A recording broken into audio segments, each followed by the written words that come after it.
Today on the Canadian Arcade, we're going to build a new base for a Nintendo cabinet.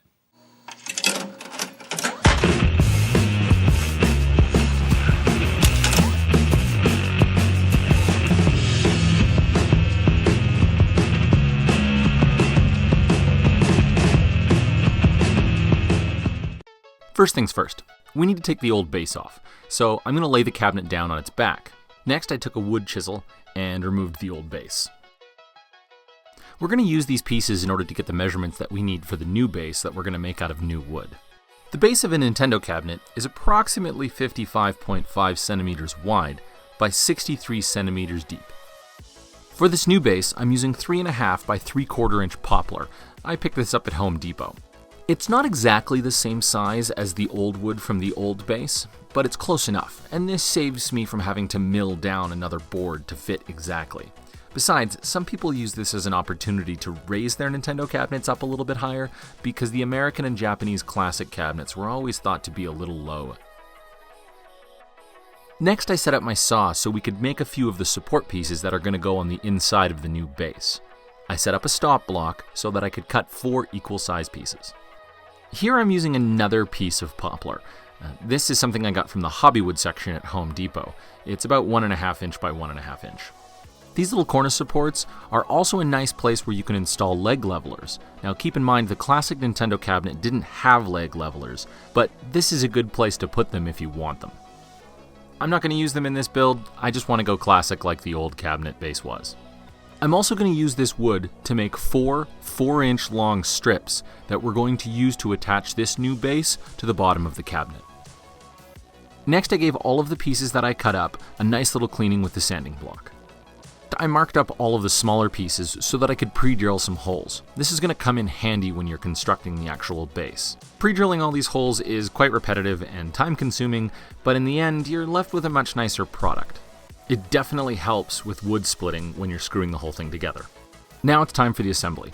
I'm going to dry fit everything together and lay all the small pieces out so I know what goes where, and I don't screw anything up as I build it. Building the main part of the base is actually pretty straightforward. I'm going to spread some wood glue over the ends of the wood that I've cut.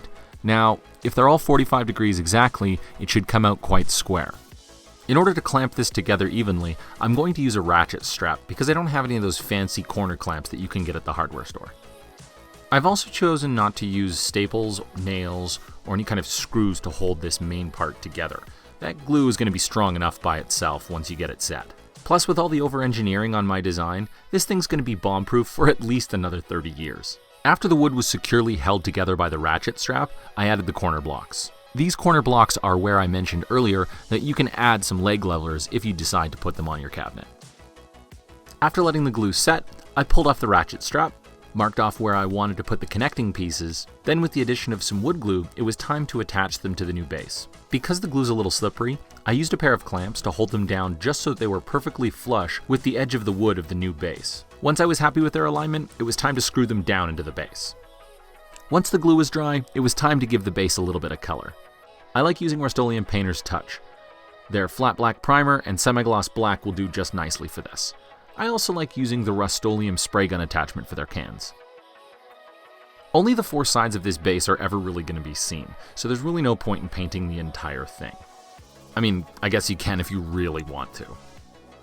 After a couple coats of primer, I hit it with a semi-gloss. Now, I'm going to do 2 coats of semi-gloss on this because it seemed like it was enough, that and I was running out of paint. While I waited for that paint to cure, it was time to clean up the bottom of the cabinet so we could install the new base. Now, old Nintendo cabinets have their base stapled on from the inside. There's a couple of different methods to get rid of these staples, but at the end, I decided just to cut them off and then use a hammer to kind of level them out and then pull them out from the inside. After pulling out all the staples and some other random splinters, I hit the whole bottom of the cab with the sanding block just to make everything nice and smooth. After enough time for the paint to properly cure, I brought it back in and then took some wood glue and spread it over all of the top surfaces of the new base. One of the great things about the Nintendo Classic cabinet design is that the wheels sit on this little tiny riser at the bottom of the cabinet. The base also matches up to it nice and perfectly, and this allows you to make the base nice and square on the bottom of the cabinet without a lot of guesswork. Once I got it exactly where I wanted it, at this point the only thing left to do was screw the base down into the cabinet, let the glue dry for a little bit, and then put the cabinet back in line. This cabinet still needs a little bit more work done to it, but we'll do that in another episode. If you guys like what we're doing here, make sure you go to youtube.com/thecanadianarcade and hit the subscribe button. That'll do it for another episode, guys. We'll see you next time.